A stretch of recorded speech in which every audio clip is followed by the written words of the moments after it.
Lost Wardrobe, Part 2. In the last video, I explored how some of the circumstances of this setting affect the clothing its inhabitants wear. This week, I thought about how the dangers of this world and the ancient technologies available will further influence their clothing. I took some time to draw up a couple more base models to use. I'm focusing entirely on the clothing again and less on individual characters. Using the same figures helps to speed things up.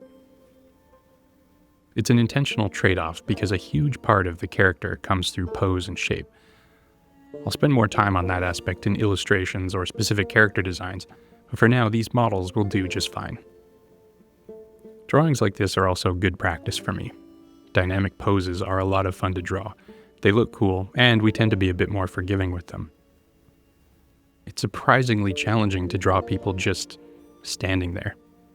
One of the reasons drawing people is so hard is that we see people all the time. We probably know what they look like better than anything else. It's the same thing with poses. Very few of us see dynamic or theatrical poses in our day-to-day lives, but we see people standing around all the time.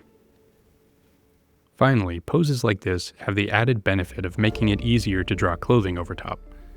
I tried to minimize overlap and foreshortening so that the costume designs are as legible as possible. With that established, it was time to start on the first outfit, while keeping everything from part 1 in mind. In most cases, I imagine that armor will be present, but minimal. While this world is full of opulence and spectacle, it's still finite. People will wear the protection they can afford. Bronze circles cover the sternum and pelvis, but they're not just physical protection. They're engraved with Watcher's defensive spells in the hopes that they'll cause blades and claws to miss their mark. One arm is covered in thick leather scales. This really is a minimal amount of protection, but I imagine this would be the kind of outfit worn in your typical walled city. They're largely free of megafauna, so your primary concern would be other people. It's meant to be sustainable, something that could be worn long term. In a greenhouse climate, this also means it's breathable. Even if he could afford to cover himself head to toe in leather and bronze, he'd sweat to death in a week. For her version of this armor, the breastplate is marked with the symbol of a coiled serpent. That and her armband are marks of her devotion. While they offer some physical protection, these symbols give many potential attackers pause. There's a spectrum of consequences to killing the devotees of various gods, ranging from immediate execution to having a week-long party thrown for you. In his ear, he wears a heavy gold earring. Displays of wealth in a cutthroat world look like bait, but they also look like bait. Wearing something flashy makes it look like you're not afraid of anyone who might want to take it for themselves. It also helps if you're ever caught in the grip of a giant. There's a small chance you could offer it up in exchange for your freedom, as long as it comes with a promise to bring more. I added some big stripes to the loincloth. I still like the idea of big, high-contrast patterns. The large pattern on her loincloth is a simplified snakeskin pattern, another nod to her allegiance to the Great Serpent. Her hair is pinned with a long bronze dagger, useful in a pinch. It would be incredibly rare to find someone without any weapons in this world. And if you do find someone without them, look around and you'll be sure to see their heavily armed people nearby. She also flaunts some gold jewelry, heavy ear gauges attached to a fine chain through the septum. On their belts, they have some capped dragon teeth. I thought it would be a good way for people to carry their assorted pharmakia. They're hollowed out and filled with various powders and liquids depending on the tastes of the wearer. Different teeth or claws would signify different substances. The bigger or more dangerous the animal, the more potent the potion held within. In their belts, they carry needle-like swords. These blades are more about penetration than slashing. If they do run into a giant problem, they need something that will be able to penetrate thick hide or armor. Next up, I wanted to try a different arrangement of similar elements. He wears a very standard bronze cap with cheek guards, something you'd find variations of in every town with a competent armorsmith. On his shoulder, he wears a quilled shoulder pad, something to discourage bites to his weapon arm. Bronze bracers and greaves like this are the kind of thing that would be mass-produced and available everywhere. This guy wears full leather sleeves, clasped at the chest with a dragon's tooth vial. It has a high, built-in collar that has bronze caps punched through it. In my video about the shipwright's dog, Bastion, I gave him a sheepdog spike collar. I think there's something to that. Many of the predators of this world will go for the neck first. Anything a person can do to buy themselves a few split seconds of reaction time, they'll do. He wears a thick leather girdle around his midsection with a similar bronze plate engraved with a magic spell. It holds up a leather loincloth. For her variation, instead of a helmet, she wears a horned circlet braided into her hair. Greaves are replaced with bronze caps on her sandals. On her right hand, she has a large bronze claw embedded in her bracer. Weapons can be dropped, so it can be handy to have some defensive measures built into your kit. Her leather harness is sleeveless, but still has the high collar. This time, a heavy bronze band is stitched into it to slow down killing chomps. Armors like this would be common among travelers and traders. A little more protection, but still able to be worn daily without leading to exhaustion. In this world, while armor can be helpful, it's no match for your wits. Okay, with some of the more reasonable stuff out of the way, it's time to get a little more unhinged and look at integrating antediluvian technology, starting with electricity. I wanted to design a helmet that had horns that almost touched, allowing for currents to occasionally arc across, purely for intimidation. For her headgear, I wanted to create a classic wing look, but using a pterosaur instead of a feathered bird. At first I was going for anatomical accuracy, but decided to just draw it in a way that felt right. This guy wears a thick leather coat as insulation, with copper shoulder pads. The one on our left is designed with a battery socket. This charges the defensive and offensive parts of his armor. A copper wire that twists down his arm acts as defense against strikes and bites, as it sends a current towards his weapon, a serpent's tongue blade, split to allow for electricity to run through his enemies when it comes into contact.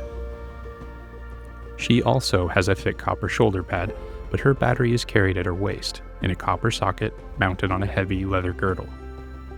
For her version, I drew up this half coat to protect the side of her with all the electrical elements. Just for the sake of trying something different, I made all of her copper oxidized green, perhaps implying different roles within the ranks of those who worship the god of electricity. They've both dipped some of their extremities in layers of rubber for added insulation. I finished them off with some visible arcs of electricity, and again, intimidation plays a big part of this gear. For the next set, I went with sound. This guy wears a dragon hide cloak. His face is covered with a thin veil embroidered with a threatening serpent face. Over his shoulders is a mantle of narrow bronze bells. It's adorned with hanging metal pieces that clatter together when he walks. If this guy so much as breathes, you'll hear him for miles. I imagine that a kit like this would be used while traveling the road through the wilderness. Like bear bells, the awful cacophony this guy makes would alarm all but the most desperately hungry predators. If you wore this in a settlement or city, you'd annoy every living soul within minutes and be cast outside the walls. She wears bronze-plated ear protectors and has covered her eyes with strings of beads. For something a little more reasonable, this woman wears a shoulder harness with a very high collar. The interior of the collar is lined with fur that acts as sound baffling. On her shoulders and hips, she wears large scale mail, also meant to create a defensive sound. Between the scale mail and her ornate hairpiece with dangling metal rods, she may sound like someone lugging around a collection of wind chimes. She wears a horn over her shoulder to frighten unwanted creatures away and to communicate across long distances. On her hip, she carries an offensive tuning fork used to distribute deadly sound waves. Here are some outfits that use animal materials defensively. To start, this guy has a large hide cloak. The hood is shaped to reference the hood of a cobra. I'll be adding some pattern to it later, but for now I'll move on. Underneath, he wears a simple, long tunic. An engraved bronze square protects his chest. His shoulders are protected with serpent head shoulder pads. He wears a coiled serpent bracer on one arm, complete with some fang-inspired rings, and the fang theme is continued with a sharp, poisoned finger cap and a set of earrings. For the pattern on the cloak, I painted up a high-contrast pattern with a color gradient, imagining that it came from some formidable dragon species or other. For her outfit, I started with another mantle design. This time, I wanted to make use of a material that would be readily available in this world: ivory. Her shoulders and collar are carved into linked segments. They're matched with an ivory mask. Behind her, a large crest protects the back of her neck and head. The set is completed with an abdominal crest, 2 rings, and some large beads used to lace her sandals. She's getting a hide cape as well, which will be textured momentarily. In the meantime, I finished off the rest of her outfit. The ivory segments of her mantle are linked with bronze, and I wanted to imply some additional decoration in the armor, so they've been carved with extra serpent motifs. For her cloak, I wanted another dramatic high-contrast pattern, so I went with something zebra-like. For this pair, I felt like I hadn't been going unhinged enough. Well, in the immortal words of George Lucas, I may have gone too far in a few places. This guy is all about sound.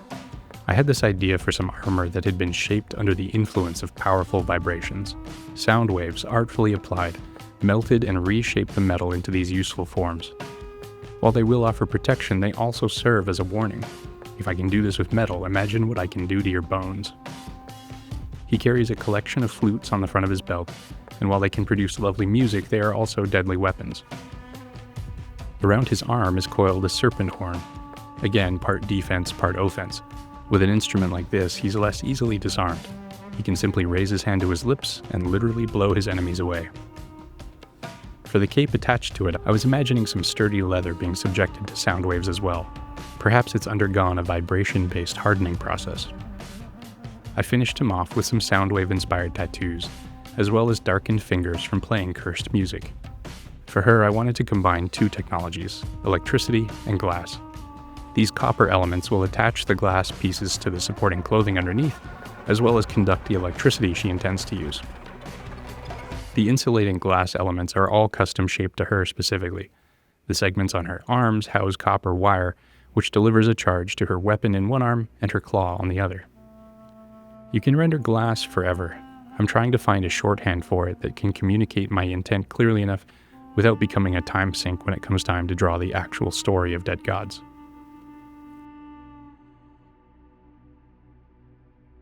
After going a little off the deep end, I wanted to draw something low-key. These outfits are something you'd find in the Shepherd's Valley. This guy's simple tunic is held by thick leather straps over his shoulders. He wears a simple utilitarian belt that offers some protection for his abdomen. The fabric is woven from wool threads that have been dyed scarlet and blue. In the valley, scarlet is symbolic of home, and in the story as a whole, blue will be used to reference the impending cataclysm, something they wouldn't have been aware of when they wove this material. On his forearm and legs, he wears some sturdy, stitched felt. It's simple, lightweight protection that gets stronger with use. A simple, straight dagger finishes off the ensemble. She wears a different arrangement of the same elements. Her tunic is also held by leather straps over her shoulders and upper arms. She also wears a tall, functional belt over her abdomen. Her outfit is made of the same scarlet and blue thread. These colors are also a reference to colored threads used later in the primary text, in the book of Exodus, for the construction of the tabernacle. She wears short, felt boots, and has her hair tied back with a scarf. Since I'm thinking about armor in this video, I decided to add a few small extra pieces. She has bronze medallions clasped to the leather straps of her tunic, and he has some bronze plates attached to his. For a finishing touch, I decided to change up her hairstyle. Out of all these crazy designs, I think these 2 might be my favorite. It's nice to draw something a little more grounded. I think that in the end, most outfits we'll see in the story will fit somewhere around this range, with some occasional outliers when needed. So, there we have it. A collection of costume designs from the antediluvian world. These are just scratching the surface of what's possible, but I think they help me to work out some of the design principles that will help shape the wardrobes of this world going forward. I'm glad I tried a few of the crazier ones, but I'm definitely most fond of the more down-to-earth looks. What do you think? Which one's your favorite? Thanks for watching.